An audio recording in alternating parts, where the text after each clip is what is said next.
সমিতি জিন্দাবাদ রেশন না দিয়ে কোনো দোকান উচ্ছেদ করে আর চলবে না এর বেসরকারীকরণ হচ্ছে কেন কেন্দ্র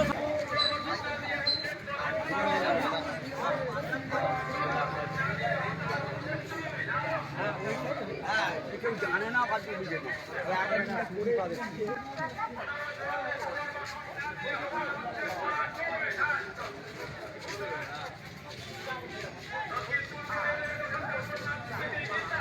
জিন্দাবাদ জিন্দাবাদ